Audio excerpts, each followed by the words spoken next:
Hi, I'm Sean Carlock. Welcome to Send It Volume 9. In Volume 8, we talked about the differences between ES and accuracy, or more appropriately, we talked about the comparing of the two and what's most important. So, now we're going to cover exactly how to get your ES down to a manageable number. We're going to start first with component preparation. We're going to run through this pretty quick because there's not a lot to it, but there's a number of details that you have to pay attention to get that ES down to a manageable or preferably a single digit. The first thing we want to do in the component world is we're going to start with brass.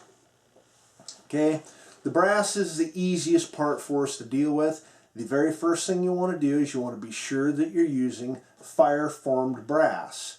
Now, using virgin semi-spec brass is not a big problem, but you will cut your ES down anywhere from 3 to 5 feet a second by having fire-formed brass so that it is all shaped exactly the same and starts out at the same dimension before it is fired.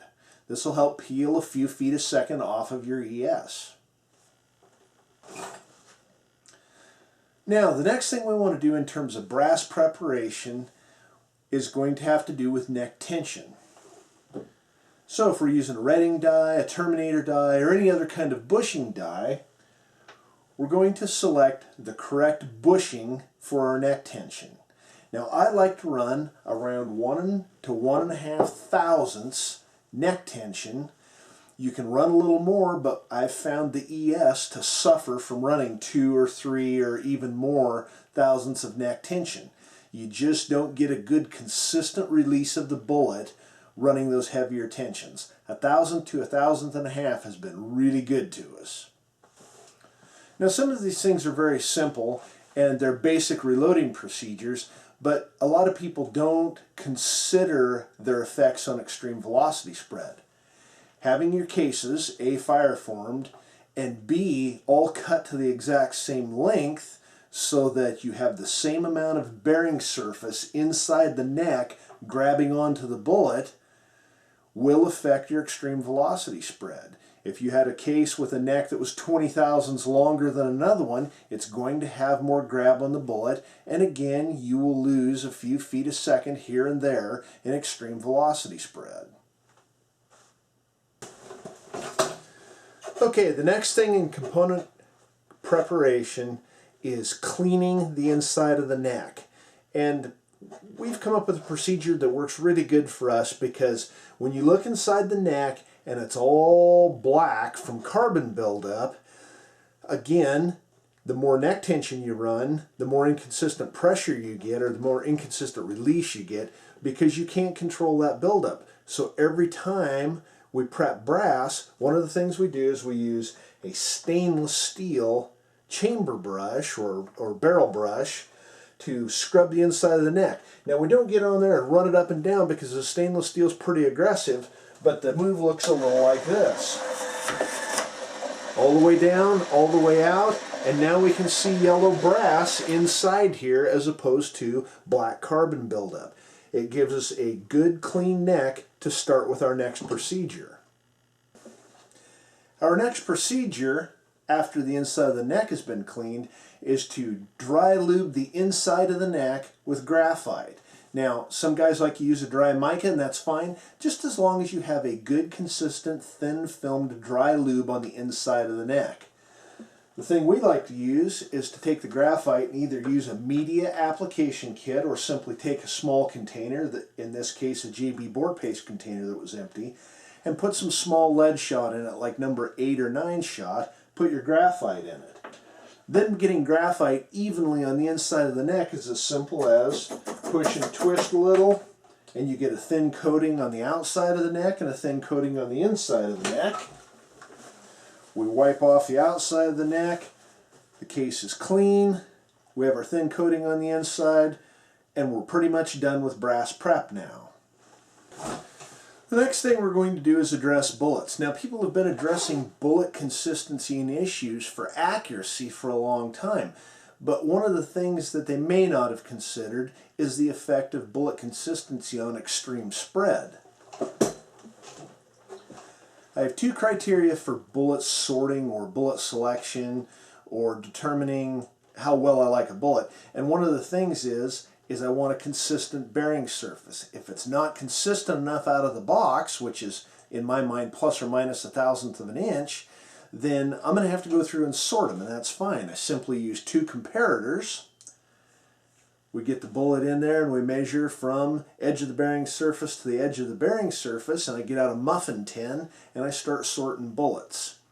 Now, to be honest with you, the Berger bullets we've been so happy with for so long, this is one of the things I really like about them, is I don't even sort them anymore. I measured an entire 250 count box of 300 grain OTMs when we first started using those, and the whole box did not vary more than 1/1000th from center either way. So every bullet in it fit within that plus or minus 1/1000th criteria that I like. The other thing is to sort by weight. And again, a big bullet, if you can sort to plus or minus 1/10 of a grain, that's been really good to us. Same box, same everything, waste of time to measure them and weigh them, and I like that. I'm not going to do it just to say I did it, but if I need to, I will. I'd prefer to get stuff that I don't have to do that to. So either measure and weigh, or get stuff and test it and see if you have to measure and weigh it. Okay, moving right along. Let's talk about powder selection. Now, in powder selection, we want it to be consistent. We want a lot of things out of powder. We want the best velocity. But in my mind, one of the more important things is temperature sensitivity. If you take a powder like H1000, that's been our go-to 338 edge powder for an awful long time, and for good reason. And one of the things you have to consider when you start talking about extreme velocity spread is that if it is a temperature sensitive powder, in that there's quite a range of velocity from, say, 20 degrees ammo temperature to 90 degrees ammo temperature, you put the first round in there, the chamber's cold, you shoot 2-3 rounds through it, now the chamber's hot, you throw that fourth round in it, and it sits in there for 30 seconds before you fire. Now the temperature of the cartridge is not the same as those first ones were. Velocity is going to change, and we're going to increase our extreme spread. So I want to use the most temperature insensitive powder possible. Now some guys will say, well, I don't chamber the round until I'm just ready to shoot, and I do this and I do that, and that's fine if that works for you. Most of my stuff is all about field performance, and the last thing I need to worry about is a temperature sensitivity issue. Boy, do I have the right velocity in for the temperature we're shooting at. Boy, did I shoot 1 or 2 rounds and throw that round in there, and now the animal's back out 30 seconds later. You are not going to remember that in the field when the fur is flying. So get something solid, consistent, that you can depend on. Okay, powder charge. Now, powder charge is simple. We just want a good, consistent powder charge. I've seen guys at the reloading bench use their electronic scale, and as soon as it beeps, they grab that baby right off there and dump it in the deal because they're in a big hurry. Let it settle out. Let it re-zero. Let it come back up so that you know it's not 1 or 2 tenths over. If you're getting 40 feet a second per grain of powder, you cannot afford to be your charge weight plus or minus 1/10. You're adding extreme spread into your load by simply not being patient enough to make sure that you have exactly 90 or 91 grains or whatever your charge weight is, instead of 90.1 or 89.9. Be consistent, be patient, build good ammo. Again, another one of those things that people give consideration to for accuracy but don't really think so much about ES is bullet seating depth. Now, in bullet seating depth, we've always known that, hey, we want to be consistent, we need to get the exact same depth, the exact same amount of jump to the rifling to get the most consistent group sizes. We want to control that very tightly.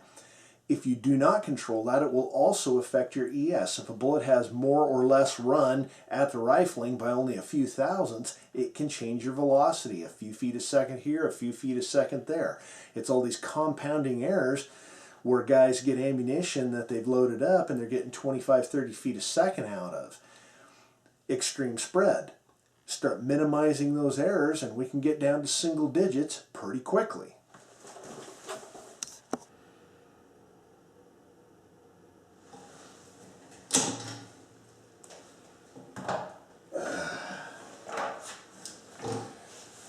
Okay, now we've just finished up our extreme velocity and accuracy testing, and one of the big things you'll see as we put up the results here is that we don't always get to pick the best velocity and ES. Very rarely do they come together.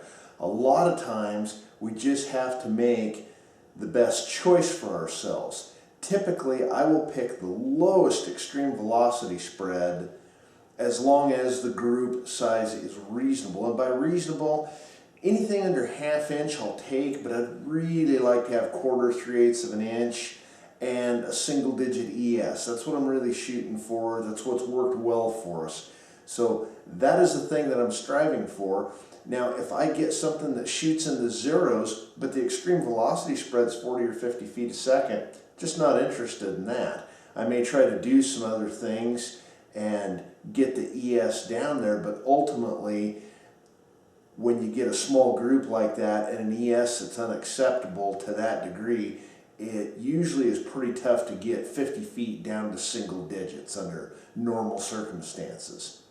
The last thing that I do to control ES is I test primers. I'll get my very best load going through all the rest of this process, and then the last thing I do is I'll try some CCI 250s, I'll try some Federal Gold Medal Match, I'll try some Winchester Magnum primers, all in these bigger cases of course, and you will see different variations in extreme velocity spread just based on the primers, not changing anything else.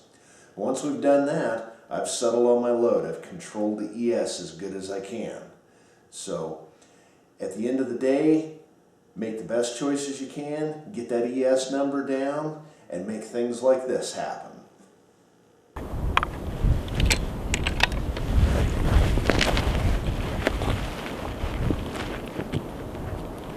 Okay, I came 4 minutes to the right. All right, spotter's up. I'm on it. Send it.